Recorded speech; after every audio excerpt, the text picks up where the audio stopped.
자, 지금 제가 화면에 띄워놓은 거는 이제 이전 여러분들 직전기수 수업 진행할 할 때 이제 만들어졌었던 예제 파일들이에요. 우리가 하고 있는 예제랑 예제 파일 똑같아요.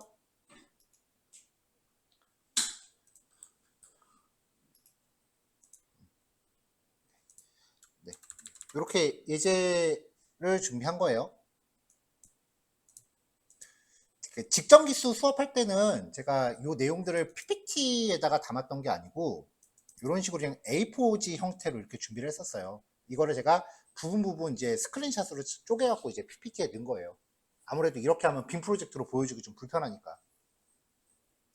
그리고 예전에는 실습 예제를 그냥 이런 식으로 그냥 스크린샷 하나에다가 통째로 걸어서 배포를 했었어요. 지금은 이걸 그냥 PPT에 조금씩 나눠서 붙여놓고 있는 거고요. 내용은 동일합니다. 자, 어찌됐건 이제 이렇게 하면 제가 이제 처음에 얘기해드렸던 대로면은 각 단원별로 여러분들이 일련 번호를 붙여가면서 프로젝트를 만들고 그 프로젝트마다 이제 실습을 진행하시도록 제가 그렇게 얘기를 했었죠. 이게 이렇게 하십시오라고 얘기를 한 게 자바가 끝나고 나면은 이제 우리가 GitHub이라는 거를 사용하는 법을 제대로 공부를 할 거예요. 여러 번 이야기했지만 이 GitHub에 올라가 있는 코드들이 여러분들이 포트폴리오를 제출할 때 가장 중요하게 작용하는 거예요. 그러니까 지금 실습하는 것들도 그냥 내 하드디스크에 묵혀놓으면은 의미가 없고 이걸 나중에 GitHub에다 올려서 내가 이러이러한 것들을 공부했습니다라고 여러분들 면접을 진행할 사람들한테 보여줘야 된다는 거죠. 그러면 주제별로 나눠져 있어야지. 이게 중구난방으로 한 폴더에 다 때려박혀 있으면 그건 자기만 보는 거지 딴 사람들은 못 알아보잖아요. 이 사람이 무슨 내용을 공부했는지 알아볼 수 있게끔 정리를 하라는 의미였는데 이게 만약에 중구난방으로 돼 있다. 그럼 정리를 좀 해놓으세요.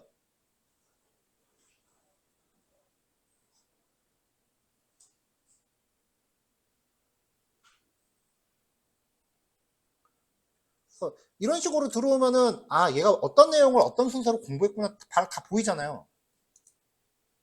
근데 프로젝트 안 만들고 폴더 하나 다 때려박으면은 그걸 어떻게 알아봐? 반대로 물어볼게요. 여러분들 그 소스 파일 이름만 보고 그 어떤 내용인지 예측할 수 있어요? 아마 본인도 안 될걸?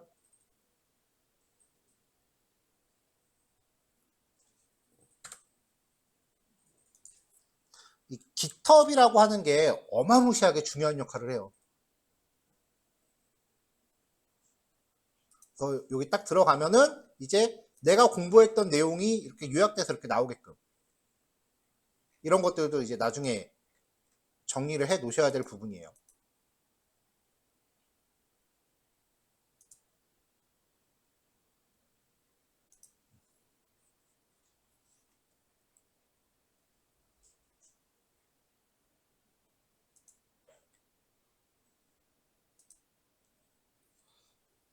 이렇게 해서 이제 자기만의 어떤 그 히스토리들을 이렇게 모아 놓으시는 거고 지금은 우리가 코딩 테스트 관련된 것만 하고 있죠. 그래서 이 코딩 테스트 안에 들어가면은 이제 풀었던 문제들이 이렇게 쭉 나열이 되어 있어야겠죠, 당연히.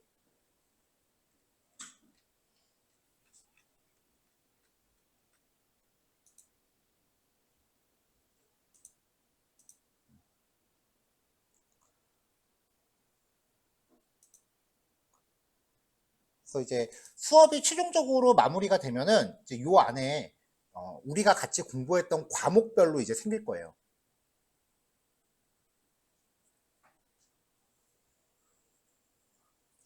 그래서 과정의 최종 목표는 취업에 필요한 이제 포트폴리오를 마련하는 거잖아요.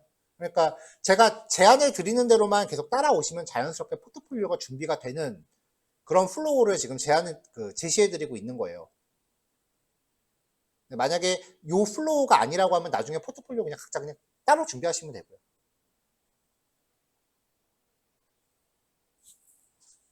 대신에 이제 수업 방향성하고 조금 이제 거리가 좀 생기겠죠.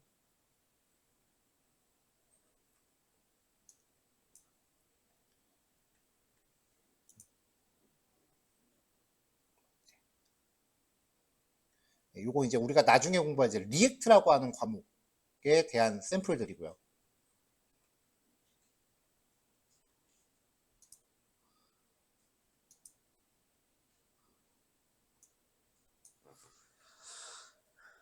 자, GitHub 사용하는 방법은 조금 나중에 따로 진행을 할 거고요. 머지 않았어요. 자, 일단 제가 프로젝트 지금 마지막 단어는 교환보다는 직접 시연을 보여드리면서 진행을 하려고 해요.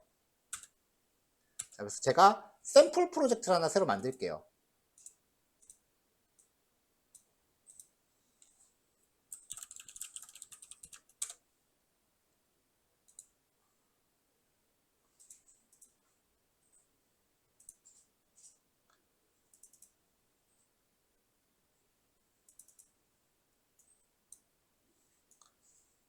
자, 그리고 인터페이스 단원에서 했었던 인터페이스 말고 프로토스로 할까요? 추상화. 아니, 인터페이스로 합시다. 인터페이스 단원에서 했었던 예제들을 모아 놓겠습니다. src 안에요.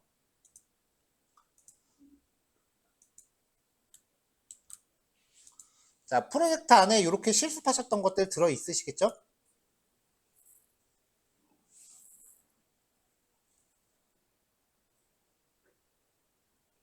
자, 첫 번째 이야기는 이제 소스가 늘어나기 시작을 하잖아요. 그렇죠?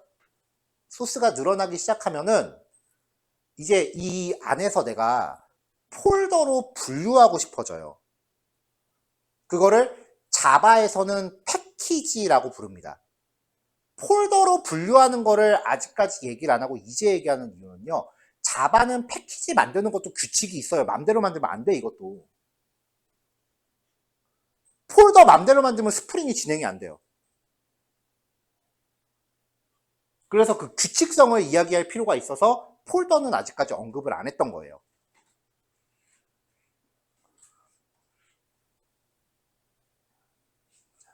자, 일단은 이 src라고 하는 거를 내가 폴더를 만들어서 소스를 분류한다고 쳐볼게요. 그럼 여기서 이제 인터페이스 종류가 있고, 그리고 이 인터페이스를 상속받는 클래스들이 있죠. 전체적으로 이 소스 코드를 만드는 회사를 하나 가정할게요. 메가스터디니까 당연히 메가스터디라고 해야겠죠. 자, 이 메가스터디의 홈페이지 주소가 megastudy.com이라고 가정을 합시다. 패키지라는 거는요, 아까 말했을 때 폴더라고 얘기했죠.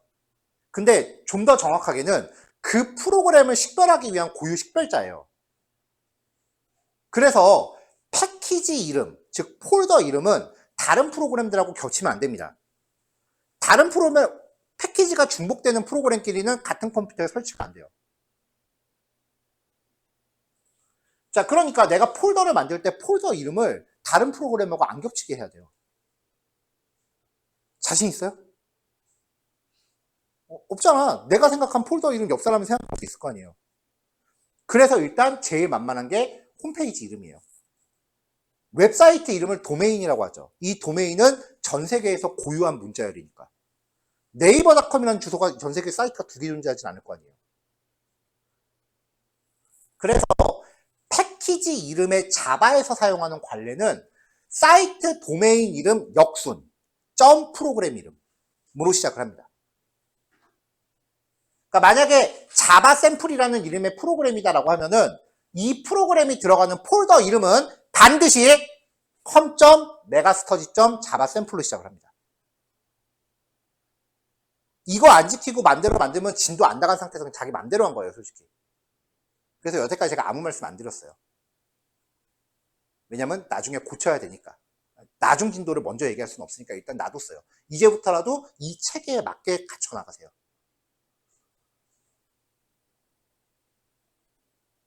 이게 어떤 느낌이냐면은 폴더를 맘대로 하면 이제 누군가 나 이런 코드 만들었어요 라고 이제 아는 사람한테 보여주잖아요. 근데 폴더 이름이 체계가 안 잡혀 있으면 아 이거 배우지도 않았구나 그러고 넘어가 버린다고. 뭣도 모르는구나 그러고 넘어가 버린다고요 그냥. 왜냐면 볼 가치도 없는 코드가 돼버려 그건. 지금 되게 세게 얘기하는 거예요. 그래서 폴더를 만들 때는 일단 com.megastudy가 먼저 시작하는데 그 패키지 이름의 점 단위로 폴더의 포함 구조를 표현해요. 자, 이 프로그램의 이름을 그러면은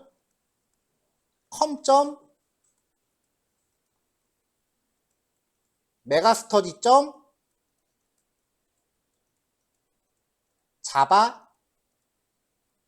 샘플. 패키지 이름은 전부 다 소문자로 쓰는 게 관리입니다. 대문자 안 들어갑니다. 자, 이렇게 지으면 com이라는 폴더 안에 메가스터디라는 폴더가 있고 그 안에 자바 샘플이라는 폴더가 있다는 뜻이에요. 이 체계대로 만들어야 돼요. 자, 아까 제가 이 패키지 이름대로 그 프로그램을 식별한다고 그랬죠. 자바로 만드는 가장 대표적인 프로그램 중에 두 가지가 일단 스프링 웹사이트고 두 번째가 안드로이드 앱이에요. 근데 안드로이드 앱도 그러면 패키지 이름을 만들 거 아니에요. 그 패키지 이름이 중복되면 같은 컴퓨터에 못 걸린다 그랬죠. 안드로이드 앱은 앱스토어에 등록도 안 돼요. 패키지 이름이 다른 프로그램하고 중복되면. 근데 구글 앱스토어는 글로벌 사이트잖아요. 그러니까 중복의 대상, 중복 여부를 검사하는 게 전 세계 모든 앱들이 돼버린다고요. 그러니까 안드로이드 같은 경우는 패키지 이름이 전 세계에서 유일한 문자열이어야 돼. 그래서 맘대로 만들면 안 된다고 자꾸 강조하는 거예요. 프로그램 몇 달 동안 다 만들었는데 패키지 이름 겹쳐가지고 앱스토어에 못 올려요. 그럼 프로그램을 다 뜯어 고칩니다. 6개월 동안 만든 앱을 다 뜯어 고쳐요. 처음부터 다 뜯어 고쳐. 왜냐면 패키지 이름 바꾸면 이제 클래스 객체 만드는 그 과정까지도 바꿔야 되는 경우가 있거든요. 상속 체계도 바꿔야 되고. 숫자로 시작만 안 하면 돼요. 중간엔 들어가도 돼. 보통은 끝에 넣죠.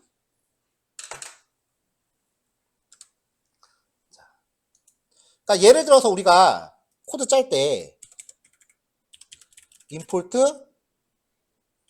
java.util.scanner 이렇게 만들잖아요. 이렇게 임포트를 하잖아요. 이게 무슨 뜻이냐면은 자바라는 폴더 안에 util이라는 폴더가 있고 그 폴더 안에 scanner.java라는 소스가 있다는 뜻이에요. 이 임포트문 자체가 폴더의 구조와 소스 파일의 위치를 의미합니다. 여러 번 강조하지만 자바만큼 꼰대스러운 언어가 없어요. 규칙을 되게 엄격하게 지키는 언어예요, 자바는.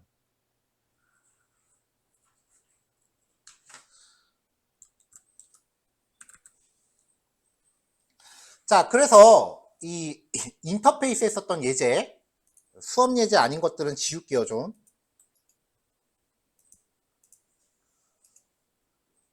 자, 여기서 com이라는 폴더를 만들고요. com이라는 폴더를 만들고 이 com이라는 폴더 안에 메가스터디라는 이름의 폴더를 만들고요. 비주얼 스튜디오 코드는 폴더 안에 파일이 아무것도 없으면 폴더 계층을 이렇게 압축해서 보여줘요. 그리고 여기에 또 새 폴더를 만듭니다. 자바 샘플. 그럼 이제 프로그램이 여기부터 시작하는 거예요.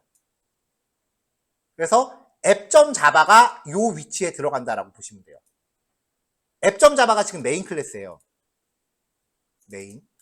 메인 클래스가 요 안에 들어가는 거고, 그리고 이 app.java가 사용하는 각종 부속품들 있죠. 그 부속품들이 이 안에서 종류별로 정리가 됩니다.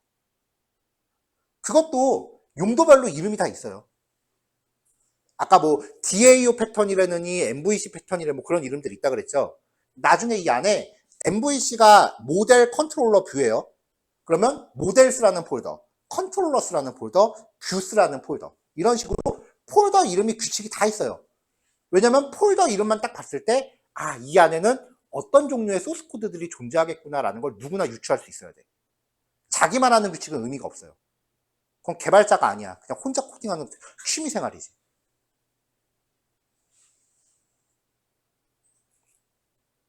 자꾸 이런 거 강조하는 이유가 우리가 게터세터에서 이미 경험을 했잖아요. 규칙을 준수할 경우에 내가 해야 되는 작업이 확 줄어든다고요.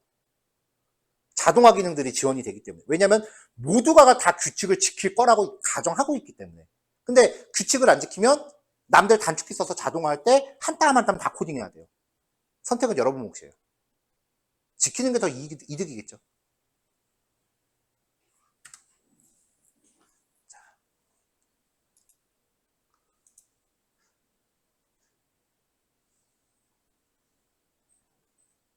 자, 몬스터. 연습 문제는 아니구나. 자, 해야 되는 기능들을 정의하고 있는 인터페이스잖아요.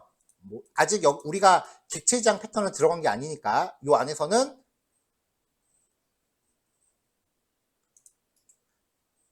폴더를 하나 만들고 기능이니까 functions라고 폴더를 하나 만들게요. 이 functions 폴더 안에 구현해야 될 기능을 나열한 인터페이스를 넣습니다. functions 폴더 안에 넣었어요. 그러면은 몬스터하고 주인공은 이 인터페이스를 상속받는 애들이잖아요. 그러니까 이 인터페이스 안에는 내가 해야 될 기능의 리스트업만 돼 있죠. 실제 구현을 안 했잖아요. 그리고 몬스터하고 주인공이 얘네들의 기능을 실제로 구현하고 있는 애들이죠. 얘네들을 구현체라고 해요. 보통 인터페이스에 대한 구현체들은 그 폴더 안에다 넣어요. 구현하는 클래스를 임플리먼트라고 하잖아요.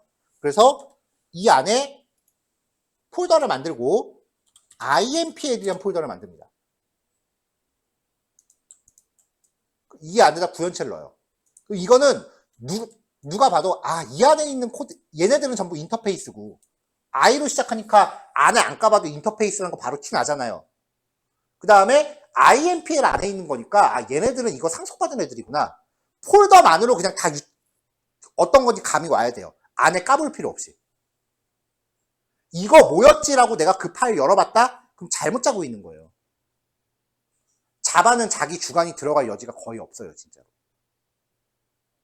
그래서 자바가 처음에 공부하기 쉬운 거야. 왜냐면 한참 하다 보면 내가 이거 맞게 하고 있나 이 의문이 들 이유가 없거든요. 자, 이렇게 하고서 이제 app.java라는 애를 프로그램의 첫 번째 폴더, 샘플에다 넣으면은 이제 이런 식의 구조가 일반적인 프로그램 폴더 구조예요.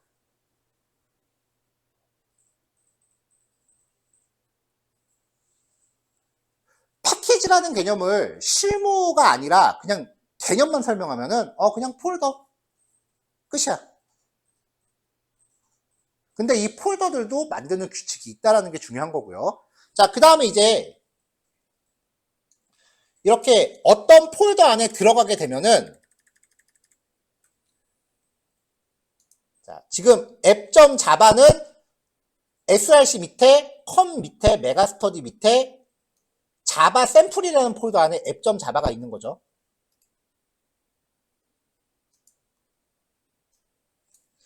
자, 이렇게 들어있다고요.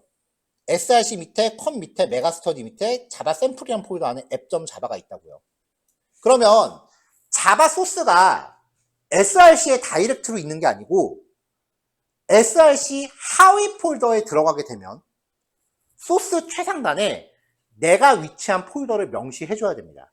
이걸 패키지 선언문이라고 해요. 보통 요거예요, 요거.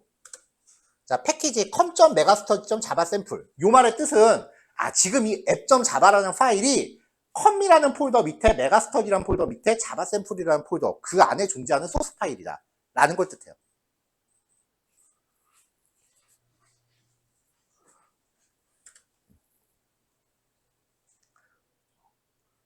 제발 src 밑에 폴더 하나만 덩그러니 넣지 마세요. 그 주인공이란 파일을 또 위에 똑같이 써있으니까. 다 써야 돼요. 제발 src 밑에 폴더 하나만 덩그러니 넣지 마세요. 그거 실무자들이 보면 되게 없어 보여요.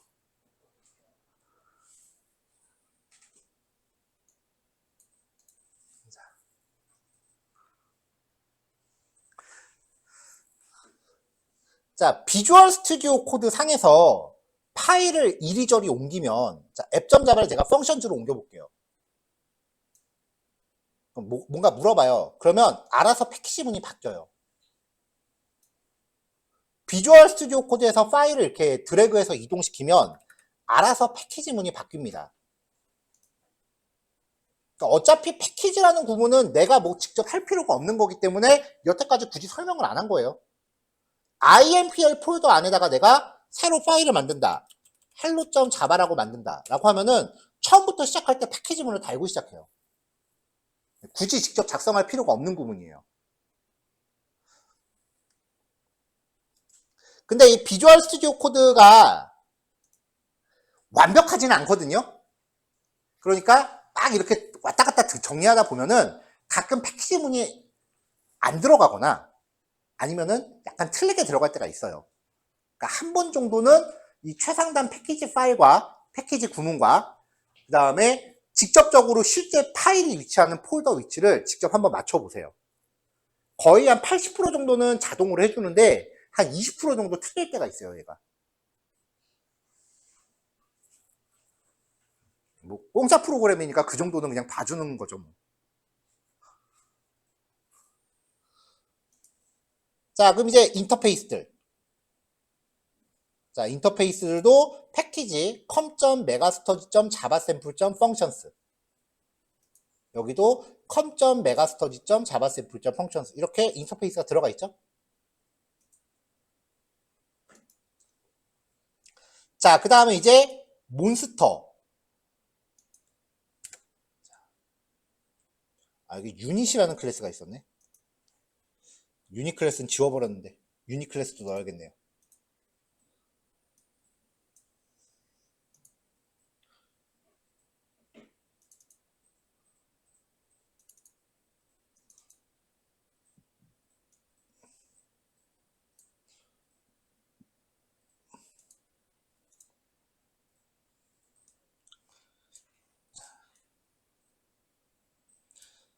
자,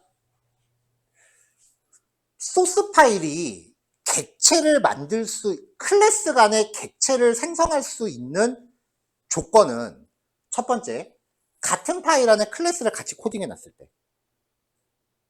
이건 디폴트 클래스일 때는 그렇게 가능하죠. 두 번째, 퍼블릭 파일이 키워드가 붙어 있으면 파일이 분리돼야 되죠. 이때의 제약 조건은 소스가 같은 폴더에 있을 때만 객체 생성이 가능해요. 퍼블릭 클래스들끼리는 같은 폴더 안에 있을 때만 객체 생성이 가능해요. 근데 지금 여기 보면 지금 이 몬스터라는 클래스가 유닛이라는 클래스를 상속받고 iMove와 iFight라는 클래스를 또 상속을 받잖아요. 폴더가 다르면 그 폴더의 위치를 다 적어줘야 됩니다. com.megastudy.function.unit 빨간 줄 없어졌죠? com.megastudy.functions.imove 이런 식으로 전체 경로를 다 적어줘야 돼요. 이런 폴더 정리 안 하고 말지, 그쵸? 그래서 일종의 바로가기 아이콘 같은 거를 위에다 명시합니다. 그게 임포트문이에요. 임포트가 원래 단어 뜻은 수입하다는 뜻이에요. 갖고 온다는 뜻이잖아요. 자, com.megastudy.javasample 안에 functions 안에 유닛이라는 클래스를 가져오겠다. 그럼 이제부터 요 유닛 클래스는 풀 경로 안 적고 그냥 명시할 수 있어요.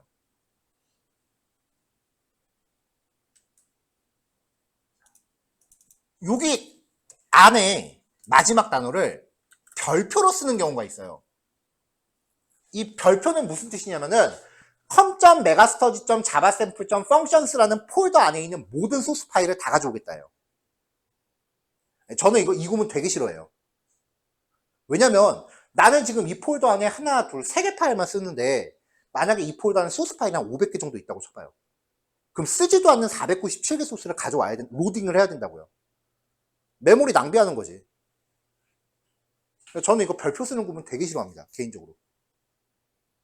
근데 뭐 써도 에러는 안 나요. 자, 코딩하다 보면은 임포트 문에서 빨간 줄 갈 때 있거든요. 임포트 문이 에러 난다는 뜻이지, 그쵸? 예를 들면은 뭐 여기 이렇게 에러 나는 경우 있잖아요, 이렇게. 그럼 요거 오탄 거잖아요.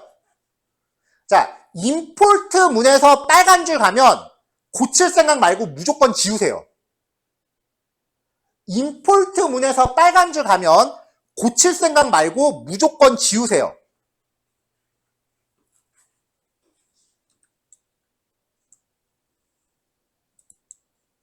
지워요. 자, 그럼 여기 유닛, iMove, iFight 3개 빨간 줄 가죠? 그럼 클래스 이름에서 빨간 줄 가면 둘 중에 하나야. 임포트를 안 했거나 혹은 잘못했거나 아니면 애당초 오타거나. 둘 중에 하나예요. 자, 여기서 컨트롤 점 누릅니다. 못 찾네.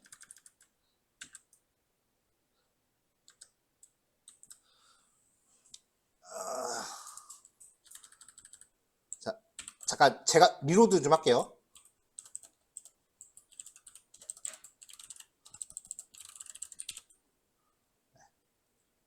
리프레시,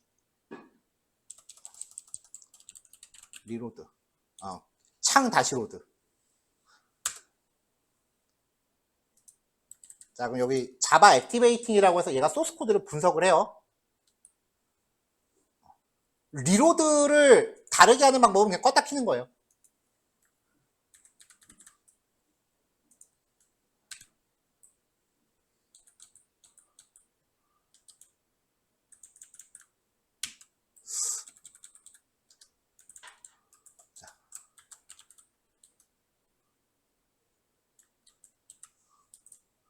얘가 클래스 이름이 한글이어서 인식 못하는 것 같은데.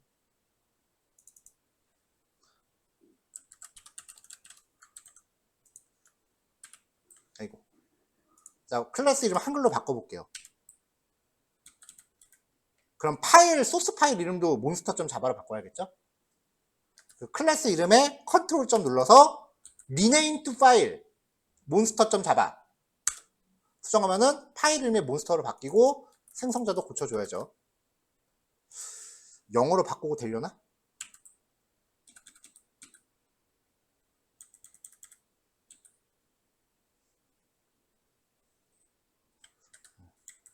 안 들어오네요. 임포트면 그냥 써줘야겠네. 자, 임포트 아닌데 다시 한번 해봅시다.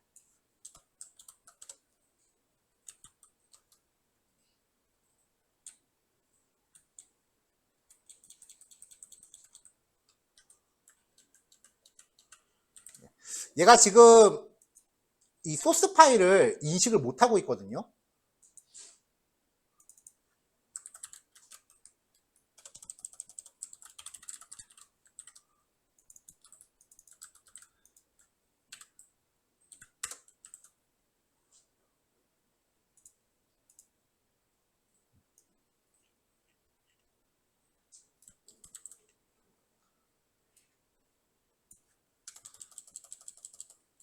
처음부터 코딩한다고 가정해 볼게요.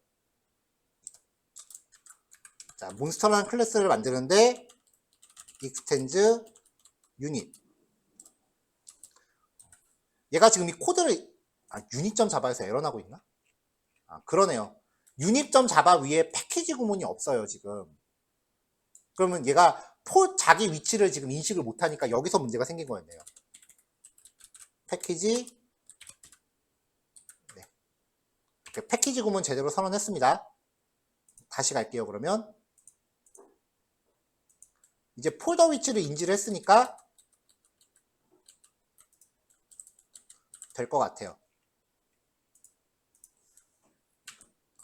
요거예요.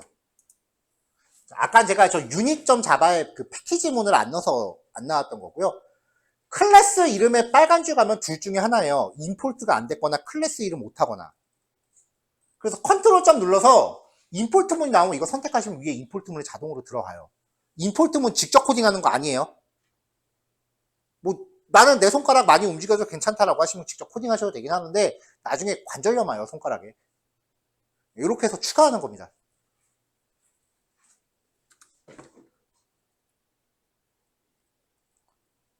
자, 이렇게 해서 점 눌러서 임포트문 추가. iMove도 컨트롤 점 눌러서 임포트문 추가. iFight도 컨트롤 점 눌러서 임포트문 추가. 이러니까 임포트문에 빨간 줄 가면 그냥 고칠 생각 말고 그냥 무조건 지운 다음에 단축키로 넣는 게 더 쉽다고요. 그쵸? 근데 만약에 컨트롤 점 눌렀을 때 임포트문이 안 나온다. 그럼 이게 오타가 아니면은 이 소스, 아까 제가 봤던 것처럼 이 unit.java라는 소스 파일 자체에 지금 에러가 있는 경우예요.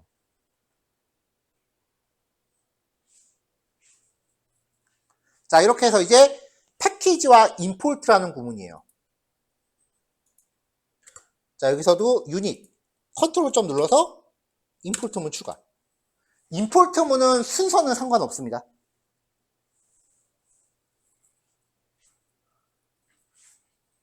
자, 그럼 마지막으로 앱.java. 제가 아까 클래스 이름 다 바꿔버렸죠? 뭐 앱.java는 지워버릴게요. 자, 이게 패키지의 개념이에요. 폴더로 정리한 건데 폴더 정리에도 규칙이 있다가 첫 번째고, 그 규칙이라 함은 회사 홈페이지 이름 역순점 프로그램 이름, 그 다음부터 이제 기능별로 폴더가 나열야 된다. 이 폴더 규칙은 나중에 스프링 가면 상세하게 나올 거예요. 폴더를 정리하면 코드 최상단 위에 어떤 폴더에 속해 있는지를 패키지라는 구문으로 정리해야 된다. 그리고 서로 다른 폴더 안에 있을 때는 내가 사용하고자 하는 파일의 전체 경로를 명시해 주는데 이걸 임포트문이라고 한다.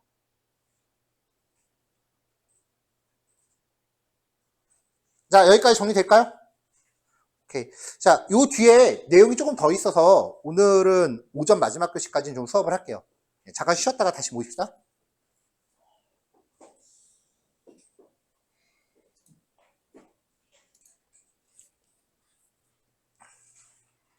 자, 패키지, 즉 자바에서 폴더 정리하는 것까지 이제 살펴봤어요. 요거는 굳이 실습 안 해봐도 될 거예요. 나중에 이제 스프링 가면은 어떤 소스 코드를 어떤 폴더에 만드세요라고 다 구문이 제시가 돼요. 위에 있는 패키지문 보면 알 거 아니에요. 자, 여태까지 이제 객체 지향이라는 개념을 얘기하면서 자바라는 언어는 그 팀전이 전제가 되는 언어다라는 얘기를 계속 해왔는데, 그 과정에서 이제 인터페이스라느니 상속이라느니 뭐 그런 것들이 계속 있었단 말이에요. 자, 이제 여러분들하고 저하고 진짜 팀전을 가정을 할게요. 그러니까 여러분들 개개인과 저 2인 1조가 팀이 되는 거예요. 가정한 거예요. 가정. 진짜 하겠다는 게 아니고. 자, 그럼 이제 제가 선임 역할을 하고요. 여러분들 이제 그 실제 실무자 역할을 합니다. 그럼 제가 여러분들한테 하실 미션을 제시를 해드릴 건데, 이런 유형의 게임을 만드는데 일단 몬스터하고 주인공 클래스는 제가 만들어서 드릴 거예요. 그 인터페이스 설계 규칙에 따라서. 그럼 여러분들은 메인 클래스에서 몬스터와 그 주인공을 작동시키는 게 첫 번째 미션이고요. 두 번째 미션은 지금 일반 몬스터까지만 만들었으니까 보스 몹을 또 하나 정의하는 거예요. 그러니까 그 스테이지를 클리어하기 위한 보스 캐릭터를 하나 만드는 거죠. 그럼 이제 제가 만든 코드를 전달을 해드릴 거예요. 그러면은 방법이, 첫 번째는 제가 드린 코드 완전 무시하고 처음부터 다 짜는 방법. 두 번째는 제가 드린 코드를 참고하는 방법. 그래도 기본 기능 상속받고 인터페이스에 상속받으면 내가 할 일만 쫙 하고 생기니까 그게 더 쉽잖아요. 자, 그럼 이제 제가 이렇게 미션을 드리기 위해서 코드를 짰단 말이에요. 그럼 이 코드를 여러분들한테 각자 전달을 해드려야 여러분들이 거기에 이어서 작업을 하겠죠. 그럼 지금 우리가 알고 있는 방법은 이거 그냥 카톡으로 주는 게 다예요. 그렇죠? 자, 이렇게 진행될 때 여러분들한테 제가 코드를 어떻게 드릴 수 있는가에 대한 자바만의 방법입니다.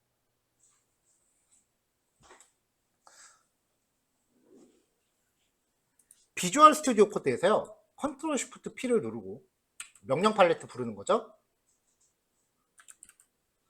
여기서 자르라는 키워드로 검색하면은 익스포트 자르라는 명령이 있어요.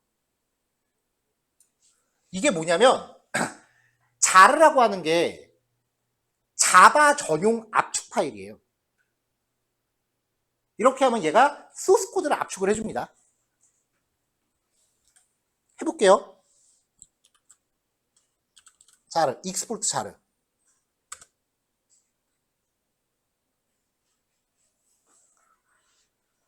자, 그러면 여기 나온 게 보면 성공적으로 내보내기가 됐대요. 그리고 파일이 저장되어 있는 경로가 보이죠. 실제로 여기 보면은 자르라는 파일이 생겼어요.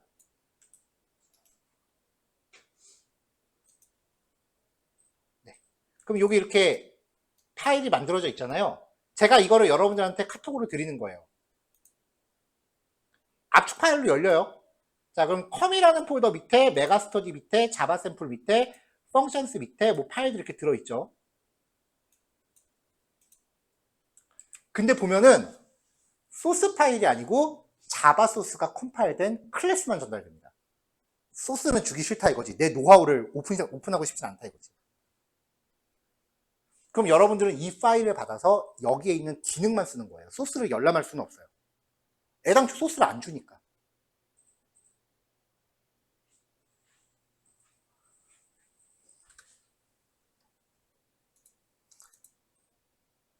자, 그래서 이런 파일을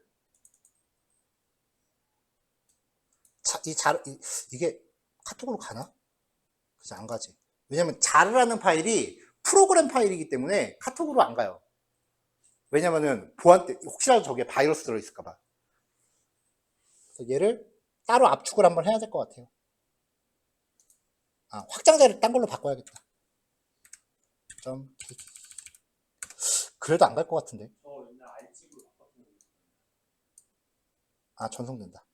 자, 제가 여러분들한테 이렇게 파일을 드렸는데요. 요거 이름 바꾸기 해서 뒤에 K로 되어 있는 확장자는 지우셔야 돼요.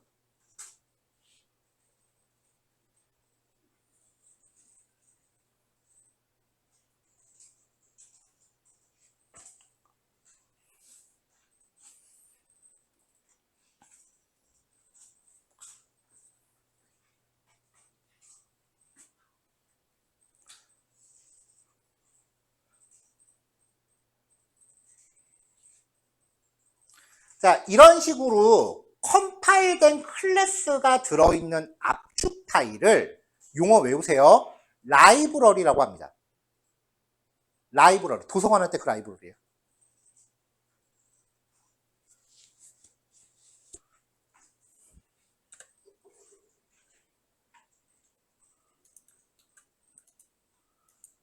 자, 파일을 받으시면 임의의 프로젝트를 새로 하나 만들게요.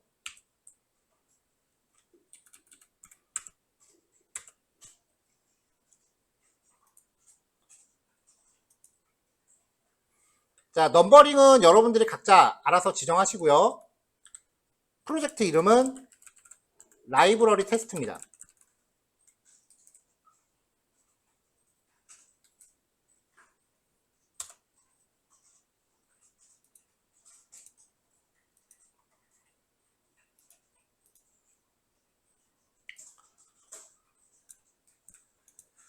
카톡으로 받으신 압축 파일을요, 얘도 위치하는 폴더가 정해져 있어요. lib 폴더 안에다 끌어서 넣으세요. 프로젝트 만들면 맨날 있는 lib라는 폴더가 라이브러리 줄임말이에요. 그러니까 제가 드린 압축 파일을 이름 바꾸기 위해서 뒤에 .kkk 그거 지우시고요. lib 폴더에다 갖다 넣으세요.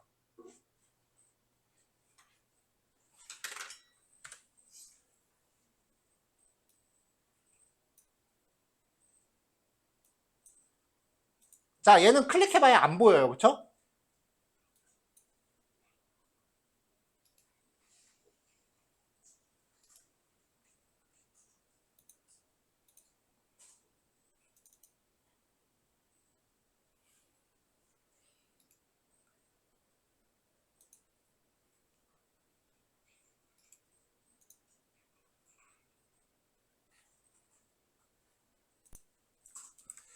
자, LIB 폴더 안에다가 자르 파일을 넣으면은요, 얘가 비주얼 스튜디오 코드가 프로젝트를 이제 막 인식을 해요.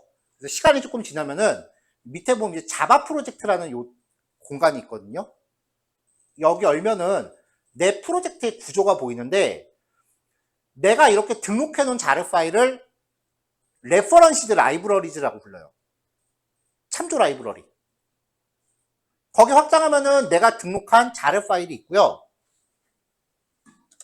여기 아랫부분이에요. 여기 보면은 어떤 패키지들이 들어있고 어떤 인터페이스와 어떤 클래스가 있는지 이렇게 표시가 됩니다. 이거를 클릭하면 소스 파일이 이렇게 미리 보기가 되는데, 이거는 비주얼 스튜디오 코드가 이 컴파일 된 걸 통해서 이 소스를 역으로 추정해서 알려주는 거예요. 그러니까 정확한 실제 코드가 아니에요. 보통 실제로 프로젝트 할 때는 이 역추정 기능, 역으로 추정할 수 있는 기능을 막아버려요. 그러니까 이건 지금 제가 실습용이라서 별다르게 옵션을 안 걸고 만들어서 이렇게 나오는 거지, 실제로는 역추정 자체가 불가능해요. 이거 못하게 막아버립니다, 보통은.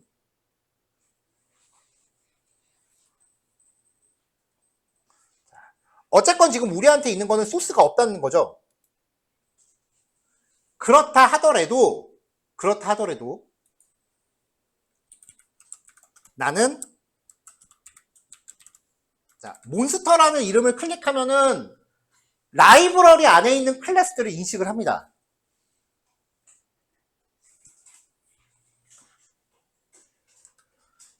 자, 그래서 몬스터 입력하고 인터 땅 치면은 임포트 문도 자동으로 생기고요.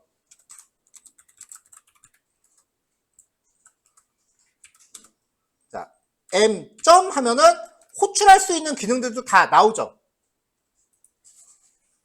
이 몬스터.자바라는 소스를 내가 직접적으로 갖고 있지 않더라도 컴파일된 결과물만 갖고 있으면 그 기능을 내가 활용하는 데는 문제가 없다는 거예요.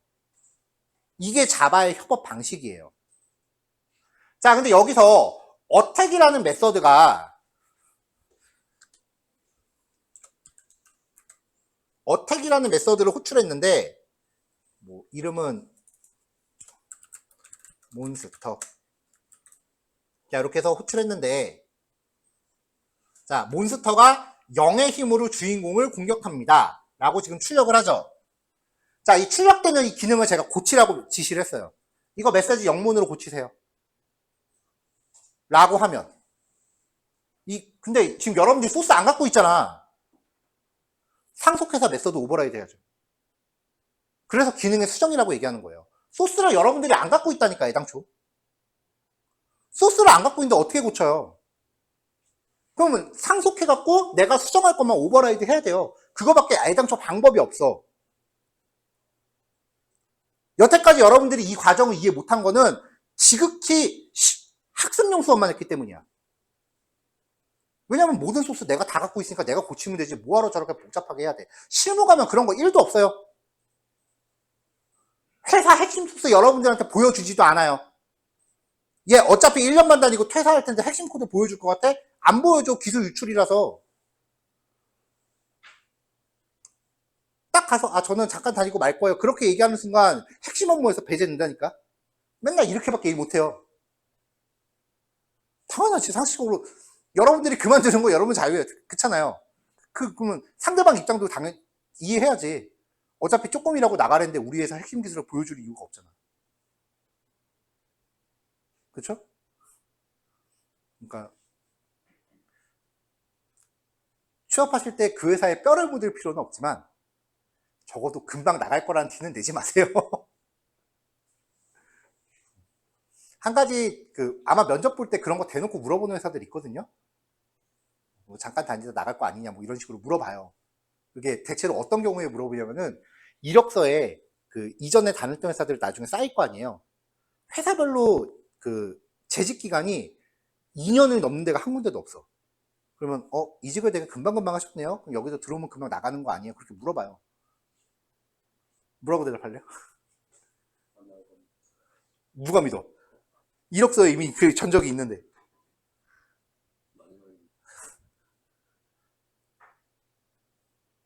저도 그 회사에서 뼈를 묻으라는 얘기는 안 합니다. 근데 저는 그렇게 생각했어요. 이 회사에서 스스로 납득할 만한 성과를 내기 전까지는 이직 생각은 안 할 겁니다. 스스로 납득한다 내지는 모두가 인정할 만한 성과를 내기 전까지는 다른 생각 안 할 겁니다. 그런 식으로 대답을 했었어요.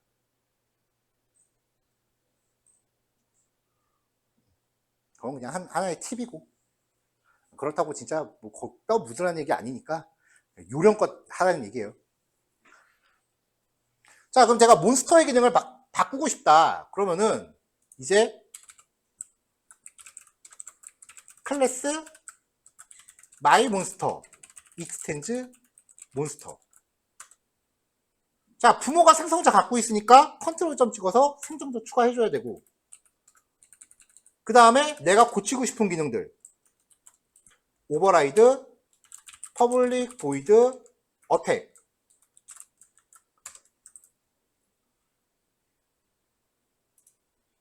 이렇게 하고 나서 system.out.println 뭐 이렇게 출력을 했단 말이에요. 그러면 이때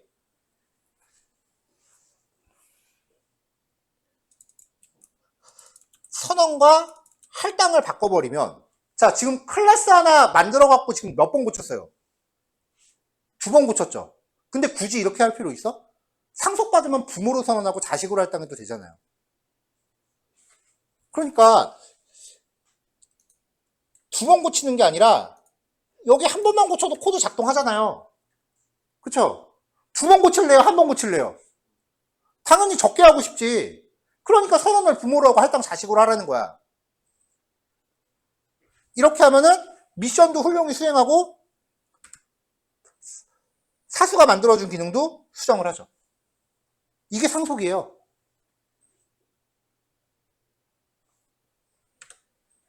자, 보스몹을 만들려고 했어. 그러면 클래스 보스몹. 그 다음에 사수가 만들어준 기능을 써야 될 거 아니야. 내가 하나하나 다 코딩하면 오래 걸릴 거 아니에요. 익스텐즈 유닛 딱 선택하면은 위에 인풋음은 자동으로 생깁니다. 임플리먼트 I 파이트 I 무브 아이템 죽기 뭐 그런 건 필요 없죠. 자, 이렇게 자동 완성되는 기능을 하나하나 이용하면, 아까 여기서 제가 IM 나왔을 때 이걸 닫힌 게 아니고 여기서 그냥 엔터키 눌러버렸거든요. 이렇게 자동 완성 기능을 이용하는 순간 위쪽에 임포트 문이 자동으로 추가가 된다고요.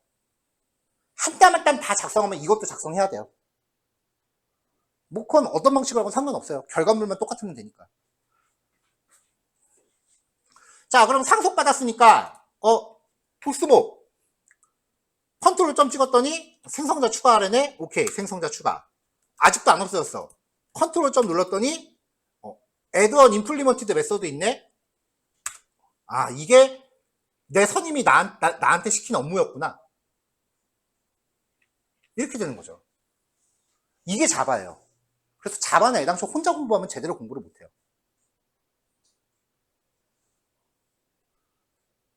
그게 대부분의 학교에서 배우는 자바가 저게 뭔 소리야로 귀결되는 이유야.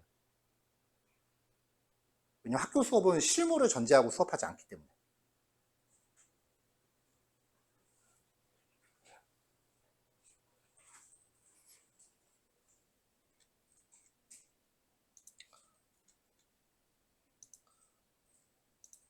자, 그 다음에 이제 주인공 객체를 만들자고 치자고요. 주인공은 고칠 거 없대.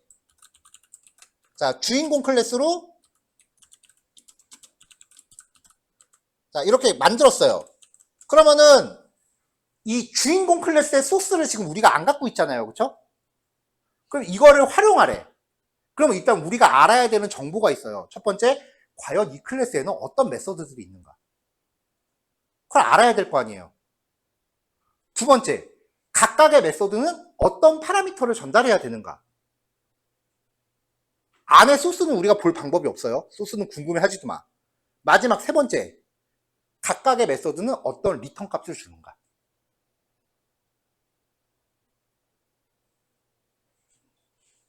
거기에 조금 더 넣는다면 각각의 메서드는 어떤 기능을 수행하는가.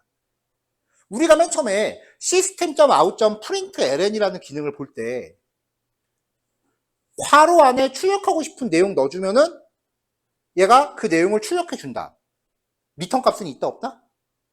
system.out.println은 없어요. 딱 그 정보만 갖고 그냥 그 기능만 쓴 거예요. system.out.println이라는 코드가 어떻게 짜여졌는지 궁금해할 필요가 없다고. 객체지향에서는 그런 걸 캡슐화라고 해요.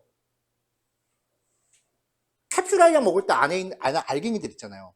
그거 몇 개인지 세어보고 먹는 사람 없잖아. 안의 구조를 내가 굳이 이해하지 않고 사용법만 알면 된다는 거예요. 그게 객체지향 언어의 참된 목적이거든요.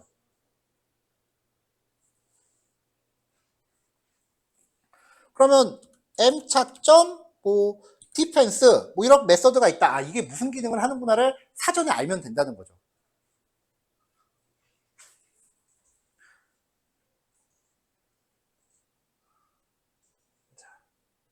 자, 여기에 마우스 올렸을 때 지금 그냥 대충 나오죠? 리턴 타입 나오고 패키지랑 클래스 메서드 저렇게 대충 나오잖아요. 영어로만. 이렇게 나왔다는 거는 이 디펜스라는 메서드 위에 자바 독을 준수하는 주석을 1도 안 달았다는 거야. 저번에 봤잖아요. 슬래시 별 두 개로 시작하는 주석 넣으면은 마우스 올릴 때 설명 나온다고. 그러니까 자바는 주석조차도 업무에 포함돼요. 주석 맘대로 작성해 보세요. 진짜 끌려가서 엄청 욕먹을 거예요. 코딩 테스트 하나 잘 짜는 거 문제가 아니야. 협업의 기본 규칙을 모르는 거예요.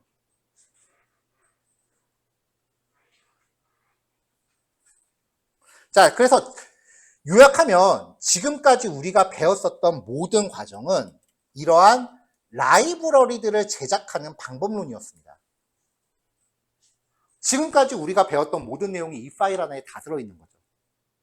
그리고 이 파일을 받아서 쓸 때는 이게 어떻게 만들어졌는지는 알 방법도 없고 알 필요도 없고 그냥 어떻게 쓰는지만 알면 돼요.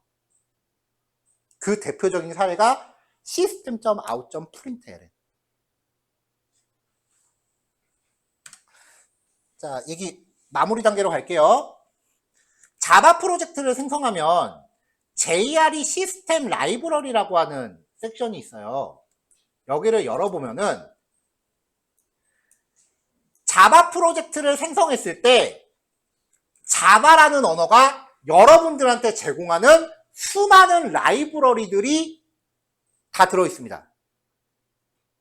이제 자바 언어의 원리는 끝났어요. 이제부터는 여기 있는 라이브러리들 사용법을 익힐 차례예요. 안에 코드 구조 필요 없어. 그냥 클래스 뭐고 객체 어떻게 만들고 메서드 뭐 있고 파라미터 어떻게 주고 리턴 값 어떻게 오고 그것만 주고 다 외우면 돼. 이제부터는 내용이 단편적으로 바뀌어요. 그냥 메소드 한 줄당 어떤 기능이다. 그냥 그것만 영어 사전 외우듯이 딸딸딸딸 외우면 됩니다. 자, 이 중에 java.base라고 하는 라이브러리가 있네요. 아무래도 베이스니까 가장 기본이 되는 기능이겠죠. 이걸 까볼게요. 자, 이 안에 보면은 java.lang이라고 하는 패키지가 있어요. 이 패키지가 뭐냐면은 자바 랭귀지, 자바 언어를 구성하는 가장 근간이 되는 패키지예요. 그래서 이 패키지 안에 있는 모든 클래스들은 임포트문을 명시 안 해도 자동 임포트가 다 됩니다. 그래서 우리가 제일 먼저 찾아볼 게 여기에요. 분명히 아까 얘기했어요. 다른 폴더 안에 있는 클래스 접근할 때 반드시 임포트문을 써야 된다 그랬죠. 자, 시스템이라는 클래스가 객체인지 클래스인지 아직 모르겠지만 우리가 시스템을 임포트한 적 한 번도 없죠. 근데 썼잖아요. java.lang 안에 쭉 내려가 보면은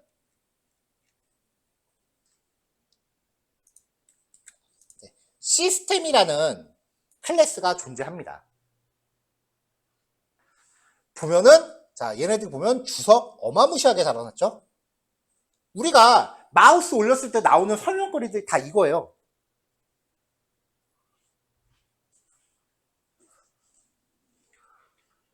자, 이 안에서 자, 프린트 ln을 검색하면은 수많은 프린트LN 기능들이 나오죠.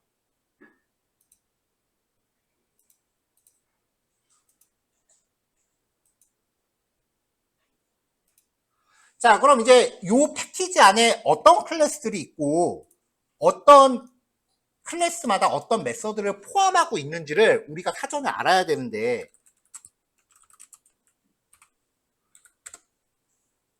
그걸 어떻게 하느냐. 자, 자바 API Docs 내지는 API Documentation이라고 검색하면 자바 언어를 구성하는 공식 매뉴얼이 나옵니다. 이게 자바 매뉴얼이에요. 그래서 java.lang이라는 패키지 안에 들어가서 찾기 힘드니까 그냥 검색할까요? 검색 기능 있나? 검색이 없네.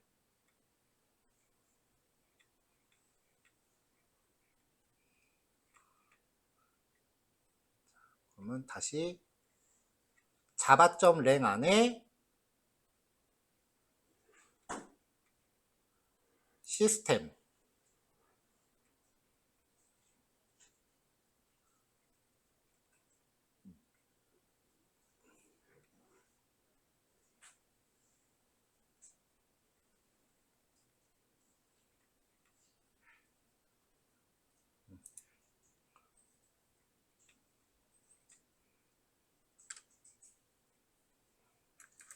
자, 요게 자바 쪽에서 공식적으로 얘기하는 우리가 여태까지 썼던 printf, println이라는 기능의 매뉴얼이에요. 그러니까 원래는 수업 안 듣고 이거 보고 공부하는 게 맞아요. 그래서 println이라는 걸 찾아가 보면은 프로그래밍 매뉴얼은 영어 못해도 볼 수 있어요. 왜냐면은 프로그래밍용은 여기 번역 안 되네. 번역이 안 되네요. 프로그래밍용은 번역기 돌리면 번역 굉장히 정확하게 나오거든요. 자, 이게 매뉴얼이에요. 프린트LN 메서드에. 근데 일단 두 가지 진입장벽이 있죠. 첫 번째는 영어라는 거하고 두 번째는 얘네들이 설명하는 글이 절대 초심자를 위한 내용이 아니에요. 모든 프로그래밍 언어 학습 내용에 보면은 다 지네가 쉽고 빠르대. 매번 프로그래밍 언어가 새로 나오는데 그때마다 지네가 제일 쉽고 빠르대. 근데 그 앞에 어마어마한 문장이 하나 숨어져 있어요. 여태까지 나온 프로그래밍 언어를 모두 알고 있을 때는 자기네께 제일 쉽고 빠르다. 그러니까 이 문장 자체가 자바 이전 프로그래밍 언어에 대한 경험이 있다고 전제하고 쓰인 거예요. 만약에 영어 하시는 분 읽어보세요. 단어 자체가 일반적이지 않을 거예요. 그래서 모든 수업이나 책들이 여기에서 내용을 발췌해서 이 정도는 상식적으로 알고 있어야 된다라는 걸 이제 정의하는 거예요. 이제부터 우리 수업도 그럴 거고요. 우리가 최종적으로 해야 되는 게 스프링이잖아요. 백엔드 기술 중에 스프링이 이제 제일 핵심 주제입니다. 왜냐면은 대한민국은 스프링이 과장 조건 보태서 표준이라고 해도 과언이 아니라서 그래요.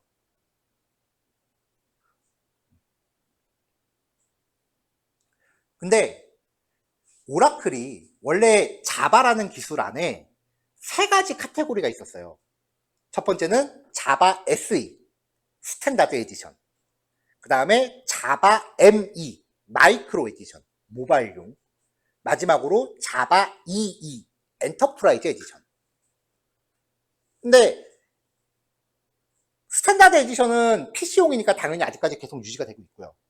그 다음에 마이크로 에디션, 모바일용은 안드로이드가 나오면서 없어졌어요. 왜냐면 안드로이드 폰 자체가 그냥 SE를 써도 될 만큼 사양이 되게 좋아지기도 했고, 그리고 안드로이드는 사실상 자바를 안 쓰고요. 자바를 베껴서 써요. 표절해서. 그거 한 6, 7년 동안 재판 가서 결국 구글이 졌어요. 그래서 저작권 문제 때문에 지금은 자바에서 이제 코틀린이라는 언어로 갈아타고 있는 중이에요. 그리고 마지막으로 자바 EE. 엔터프라이즈 에디션이니까 기업용이라는 이미지잖아요. 자바 EE의 핵심 기능이 자바 웹 프로그래밍이었어요. 근데 오라클에서 공식적으로 앞으로 우리는 자바 EE를 더 이상 개발하지 않겠다라고 포기해버립니다. 그래서 자바에 현재 공식적으로 웹 개발 기능이 빠졌습니다. 그게 몇 년 돼요. 우리가 하는 건 뭐야, 그쵸? 자, 혹시 들어보신 분 계세요? 그 옛날에 자바 웹 프로그래밍을 JSP라고 불렀거든요. 아마 전공하신 분들은 들어봤을 거예요. 자, 갑자기 자바에서 오라클에서 자바 웹 기능을 더 이상 유지하지 않겠다라고 해버리니까 그걸 쓰는 수많은 개발자들이 난리가 난 거야. 그래서 오라클 쪽에 딜을 해요. 그러면 우리가 그거 이어받아서 오픈소스 형태로 계속 유지 관리하겠다. 허락해달라. 아, 그 정도는 쿨하게 허락해줘요. 그래서 자바 웹 기능은 현재 자바랑 전혀 상관없이 별도의 오픈소스 프로젝트로 진행되는데, 문제는 JSP라는 용어의 저작권을 오라클이 포기를 안 했어. 그래서 JSP라는 용어는 없어졌습니다. 4, 5년 전쯤에. 현재는 자카르타라고 불러요. 그래서 만약에 어디서 JSP라는 얘기를 듣는다라고 하면 그거 되게 옛날 거야. 이미 트렌드가 바뀌고도 한참 지났는데 아직까지도 JSP라고 한다? 그거 현재 어떻게 그 판도가 돌아가는지 모르는 얘기예요. JSP라는 용어는 시장에서 사라졌어요. 그래서 우리가 배우려는 스프링도 자바 안에 없어요. 어디에선가 라이브러리 형태로 다운받아서 써야 된다고. 그래서 앞으로의 수업은요, 기본적으로 내장되어 있는 라이브러리 중에 가장 핵심적인 거 몇 개. 그렇게 길지 않을 거예요. 그 다음에는 앞으로는 다 인터넷에서 라이브러리 다운받아서 쓰는 거야, 다들. 자, 제가 라이브러리 아까 카톡으로 드렸죠? 이거 그냥 프로젝트에 세팅해보고 쓸 수 있는가 약간만 확인해보면 돼요. 여기 폴더 있는 게 다야. 자, 요 라이브러리를 제가 제 블로그에 올려요. 그리고 이거 무슨 클래스 있고 어떤 메서드 있습니다. 아까 매뉴얼도 같이 작성을 해놔요. 그러면서 쓰고 싶은 사람 아무나 갖다 쓰세요. 대신에 단서를 답니다. 첫째, 상업용으로 쓰건 아니면 그냥 무료로 쓰건 마음대로 하세요. 내지는 상업용은 절대 이용 불가. 이게 첫 번째 전제일 거고, 두 번째는 갖다 쓰시는 건 자유인데 이거 갖다 쓰면서 무슨 사고 터져도 난 책임 안 집니다. 당연히 면책 조항이 있어야겠죠. 마지막에 제일 중요해. 사용하시면서 불편하거나 에러가 있을 때 혹시라도 고쳤다면 어떻게 고쳤는지 저도 알려주세요. 그래야 반영해서 더 좋게 개선을 할 거 아니에요. 그러면 뜻이 맞는 사람들이 있으면 서로 댓글 같은 걸로 의견을 교환하기 시작을 하겠죠. 예.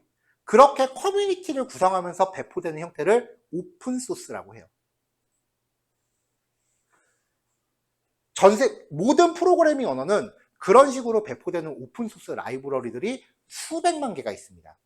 장담하건대 여러분들이 상상하는 모든 기능이 이미 누군가 만들어서 라이브러리를 배포할 거예요. 자, 이제 자바 언어를 구성하는 기본 규칙을 다 봤어요. 앞으로는 어떤 라이브러리가 있고 그 라이브러리를 어떻게 활용하는가로 주제가 넘어갑니다. 자, 오전 수업 여기까지 할게요. 자, 식사 다녀오시고 오후에 제가 미션 하나 내드린 다음에 어제 예고했던 대로 오늘이랑 내일 거쳐서 오후에는 좀 상담을 좀 진행을 해볼게요. 이제 2주 정도 됐으니까 점검 한번 하고 넘어갑시다. 왜냐면 이제 기초가 끝나서. 자, 수고하셨습니다.